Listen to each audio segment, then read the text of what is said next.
नमस्कार दोस्तों, इस वक्त भारत के मध्य प्रदेश बैतूल ज़िले पर हम आपको लेकर आए हैं और यहाँ कुछ कार्यक्रम है जो संत रामपाल जी महाराज जी का आश्रम है। यहाँ इस आश्रम में काफ़ी एक रोचकता देखने को मिल रही है। तो कौन सा ये त्यौहार मनाते हैं और कौन सा ये रंग चढ़ाते हैं जो और इस माहौल पे आ जाते हैं, हाँ कौन सा कार्यक्रम है जो तैयारियां पर तैयारियां लगी हुई हैं। आज क्या नाम? नरेंद्र दास। कहाँ से आए? सागर जिला। यहाँ पर क्या सेवा है या क्या कार्य करते हैं? मेरी पढ़ाई पूरी हो चुकी है, मैं ग्रेजुएशन कंप्लीट में एक पढ़ा लिखा हूँ।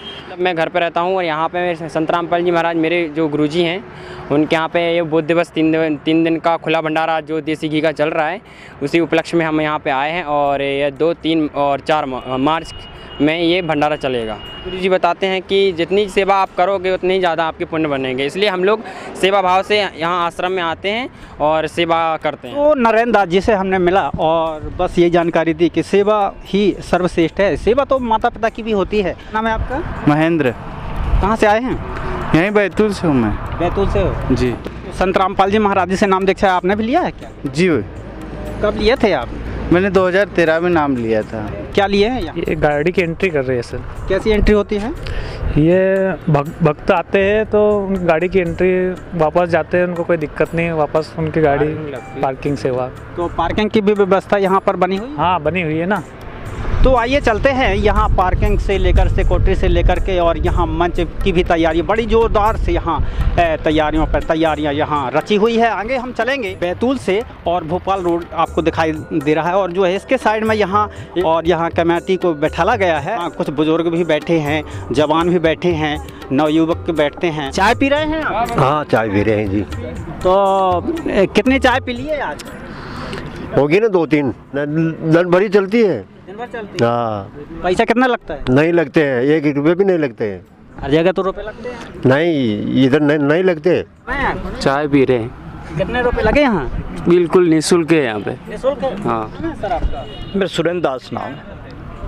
सुरेंद्र दास जी, आप एकदम से जो है हाथ जोड़कर बैठ गए, बात क्या? ये परमात्मा जी का विधान ही ऐसा ही है कि हम सबकी सेवा करने के लिए खड़े हैं यहाँ। तो लेकिन दुनिया में तो सीना तान के काम करते हैं, लेकिन आप हाथ जोड़ के काम कर रहे हैं।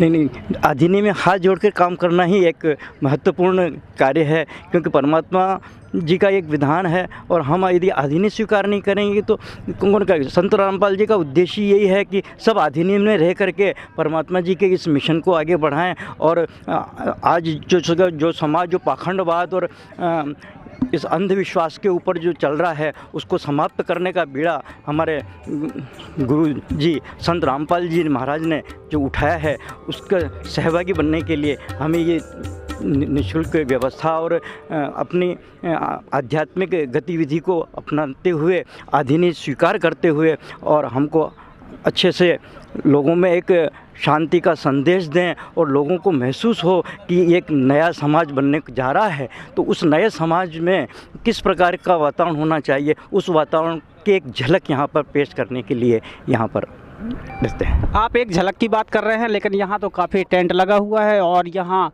काफ़ी लोग आपके पीछे भी बैठे हैं। यहाँ क्या करते हैं?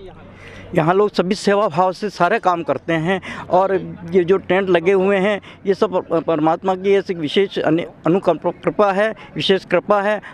इस समय खेती हर घर में आ रही है, लेकिन एक इस भाव परमात्मा के प्रति और श्री रामपाल जी के इस मिशन के प्रति इतना भाव है कि वो सेवा करने के उद्देश्य से सभी तामझाम को अपने घर परिवार को छोड़ करके यहाँ पर निःशुल्क सेवा करने के लिए उपस्थित हुए हैं। आप यहाँ पर कौन सा काम करते हैं? जूता सेवा में सेवा लगी हुई है, तो जूता सेवा की सेवा संभाल रहे हैं। कैसा व्यवस्था करते हैं आप?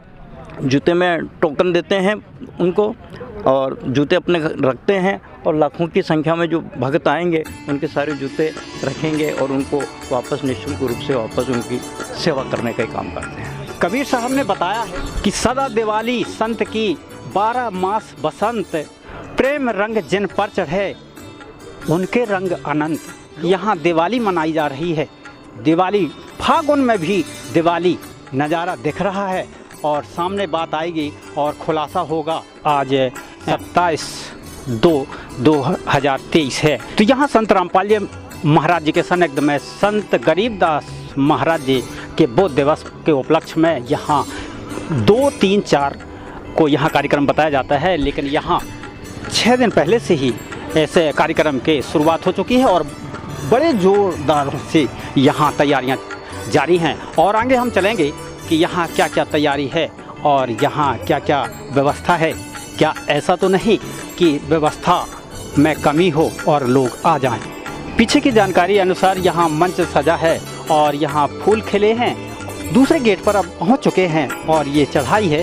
चढ़ते हुए यहाँ एक जिम्मेदारी से यहाँ सिक्योरिटी भी लगी हैं। ये दूसरा गेट अब पड़ चुका है। सर, आपका क्या नाम है? जी, मेरा नाम गणपत दास जी है। कहाँ से आए हैं? जी, जिला छिंदवाड़ा तहसील परासिया से जी। आप छिंदवाड़ा से आए हैं गणपत जी? क्या करने आए हैं यहाँ? यहाँ पर गरीबदास जी महाराज जी का बौद्ध दिवस मनाया जा रहा है। 2, 3, 4 इस उपलक्ष्य में आए हुए हैं। एक 27 तारीख है, लेकिन इतने दिन पहले से आपने तैयारी बना रखी है। क्या घर में काम नहीं है क्या? नहीं जी, ये सेवा है थोड़ा, इसलिए सेवा के लिए आए हैं हम लोग। लोग कहते हैं कि माता पिता की सेवा करना चाहिए, तो क्या घर में परिवार में कोई भी नहीं है सेवा करने के लिए जो यहाँ पर खड़े हो गए? जी, ऐसी बात है कि हम घर की सेवा तो करते हैं, हमारे कर्म बनाने के लिए, हम सतलोक जाने के लिए ये कर्म बना रहे हैं और ये सेवा कर रहे हैं जी। लोग तो स्वर्ग लोक की बात करते हैं, वैकुंठ लोक की बात करते हैं, लेकिन आप सतलोक की बात करते हैं। बात क्या है? हम भक्ति करेंगे, सुमरन करेंगे, ध्यान करेंगे, इसके पश्चात में जब भक्ति कर कर हम सतलोक जा पाएंगे। सेवा करके हम अपना मोक्ष प्रदान करना चाहते हैं। रोड के बाद कमेटी के बाद मंच के बाद एक गेट और फिर दूसरी घाटी। यहाँ इस घाटी में हम चढ़ते हैं और देखते हैं तो यहाँ संत रामपाल जी महाराज जी का बहुत बड़ा आश्रम यहाँ बना हुआ है। देखते हैं ये क्या माहौल है। और यहाँ तो काफ़ी फ्लैक्स लगे हुए हैं और इतना माहौल, ये तो माहौल ऐसा लगता है जैसे धरती भी एक स्वर्ग जैसी बन चुकी है। आइए चलते हैं इस धरती पर क्या हो रहा है, अंदर चलेंगे। क्या नाम है सर आपका? संतोष निर्णय। संतोष दास से किस जिला से आए हैं आप? बड़वानी जिले से आए सर जी। बड़वानी से आए हैं और ये संत रामपाल जी महाराज जी का आश्रम है बैतूल है, और यहाँ क्या करने आए हैं? सर, यहाँ गरीबदास जी महाराज के अखंड पानी का पाठ होगा, उसी के उपलक्ष्य में भंडारा चलेगा, 3 दिन तक चलेगा, जिसमें एमपी से के अलावा अन्य 12 जिले जो आएंगे, दक्षिण भारत के जो तमिलनाडु है, कर्नाटक है, अपना महाराष्ट्र है, छत्तीसगढ़ है, 12 जिलों राज्य से मतलब यहाँ की संगत आएगी। भंडारे में इतने सारे राज्यों से आप लोग यहाँ इस आश्रम में बुलाओगे, तो क्या कारण है, क्या उद्देश्य है? सर, हम संत रामपाल जी महाराज के शिष्य हैं। जो गुरु जी का एक ही उद्देश्य है, जो हमारी जाति है मानव धर्म हमारा, और हिंदू मुस्लिम सिख ईसाई धर्म नहीं को न्यारा। परमात्मा जी का जो मतलब परमात्मा हमको यही बताते हैं कि हम सब एक पिता की संतान है, वो हमारा भगवान एक ही है, उसी की भक्ति बताते हैं। और जो समाज में फैल रही कुरीतियाँ, दहेज प्रथा है, नशा है और चोरी जारी भ्रष्टाचार, सारी जो कुरीतियाँ हैं और मतलब नशा, सारी चीज़ों को जड़ से ख़त्म करने का जो समाज सुधार का कार्य कर रहे हैं, उसी के लिए सर हम सब एकत्रित हुए हैं। तो हमारा एक ही उद्देश्य है कि समाज में सब भाईचारा बने और सब एक हो। आप भाईचारा की बात बताते हैं, और भी संसार में हैं, साधु हैं या गुरु हैं, सभी लोग तो भाईचारा की बात बताते हैं, तो कहाँ तक सच है? देखो सर, कहने और करने में अलग फर्क पड़ता है। हमारे जो गुरुजी है सभी धर्मों के शास्त्रों के अनुसार भक्ति और विधि बताते हैं कि ये जो शास्त्र विधि अनुसार भक्ति करेंगे, हमारे विकार भी कम होंगे और हमको सद्भक्ति मिलेंगे। और समाज में जो आज हमारे जो ये समागम में आ रहे सभी धर्मों के लोग आते हैं यहाँ पे, और ये एक ही जगह भंडारा नहीं चल रहा है, इसके अलावा 10 जगह भंडारे जो पूरे भारतवर्ष में हो रहे हैं। इसके अलावा नेपाल में भी, पाकिस्तान में भी जो अपने जो कबीर साहब जी के जो भंडारे चल रहे हैं, गरीबदास जी महाराज जी का अखंड पाठ चलेगा, वो सभी मतलब कई देशों में भी चल रहा है सर जी। सभी जगह अगर भंडारा का कार्यक्रम रखा गया है, तो क्या जाति वर्ग से है या एक पंथ से है, या मतलब किस दौर पर भंडारा चल रहा है? ये सब सभी धर्मों के लिए है सर, यहाँ वर्ग विशेष के लिए नहीं है, क्योंकि परमात्मा का एक ही नारा, जीव हमारी जाति है, मानव धर्म हमारा, हिंदू मुस्लिम सिख ईसाई धर्म नहीं का नारा। यहाँ सभी धर्म के लोग आ रहे हैं, जितने भी मतलब हिंदू मुसलमान सब, और ये भाईचारा का एक संदेश जा रहा है संत रामपाल जी महाराज और उनके शिष्य को द्वारा सर जी। आप हिंदू मुस्लिम सिख ईसाई सभी धर्मों की बात बता रहे हैं, कैसे ये बात जाहिर होगी, कैसे बात ये सिद्ध होगी कि सभी लोग इस पंथ में आ रहे हैं? हम सब यही कहते हैं कि सबका मालिक एक है, और वो कौन है? तो संत रामपाल जी महाराज ने अभी सभी धर्मों के शास्त्रों के मतलब समझा के अपने उसी में हिंदू धर्म की भागवत गीता भी यही कह रही है, चारों वेदों ये कह रहे हैं, और कुरान शरीफ भी, गुरु ग्रंथ साहिब में, बाइबिल में, सब में प्रमाण है कि वो सबका मालिक एक वो कबीर साहिब जी है, उसी की भक्ति करने से मोक्ष और मुक्ति प्राप्त होगी। सर, आप कबीर साहब को भगवान बता रहे हैं, लेकिन कुछ लोग तो कहते हैं कि कबीर साहब जो है एक संत थे, जुलाहा जाति में थे, वो कैसे भगवान होंगे? कैसे आप लोगों को बताएंगे? देखो सर, हम जिस समय जुड़े थे हमको भी मतलब पहले से कबीर साहब जी को भगवान नहीं मानते थे। बाकी जैसे सदगुरु जी मतलब रामपाल जी महाराज ने जैसे जैसे अपने सत्संग में प्रमाण दिया है, क्योंकि हम प्रमाणों पे विश्वास करते हैं।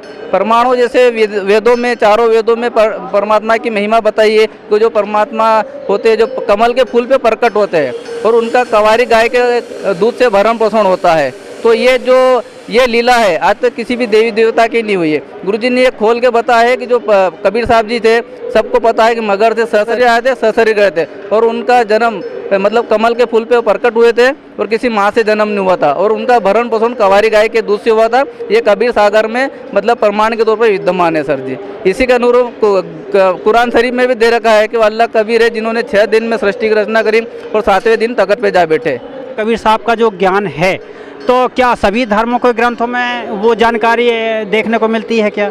जी सर, सभी धर्मों के शास्त्रों में लिखा है। जैसे गुरु ग्रंथ साहिब में भी गुरुजी ने खोल के बताया है कि हक्का कबीर करीम तो ये परवरदिगार, जो परमात्मा जो करता रहे, मतलब जो जिनने सारी सृष्टि की रचना है वो कबीर साहिब जी है। इसी के अनुरूप कुरान शरीफ में भी बताया है, कुरान नंबर 25 आयत नंबर 52-59 में स्पष्ट लिखा है कि परमात्मा सशरीर है और उनका नाम कबीर है, और वो अपने मतलब भक्तों के गुनाहों के मतलब पाप विनाशक है मतलब वो। और वो यही है बाइबल में परमात्मा ने मतलब खोल के बताया गुरुजी ने कि वो 6 दिन में सृष्टि की रचना करी और 7वें दिन तख्त पे जा बैठा, और परमात्मा ने मनुष्य को अपने स्वरूप अनुसार बनाया। मतलब ये सारे शास्त्रों, सभी धर्मों के शास्त्रों के अनुसार गुरुजी ने मतलब खोल के बताया कि वो अपना सबका मालिक एक वो कबीर साहिब जी है।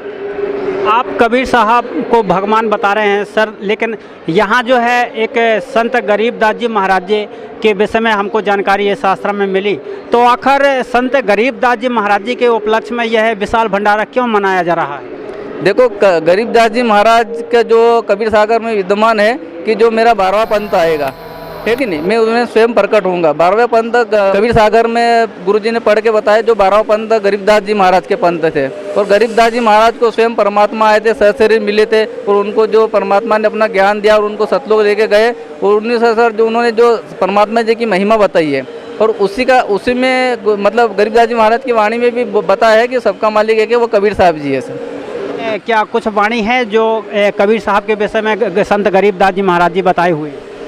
संत गरीबदास जी महाराज ने वाणी बोली है, हम अलग अल्लाह है कुतुब गोस और पीर, गरीबदास खालक दनी हमारा नाम कबीर।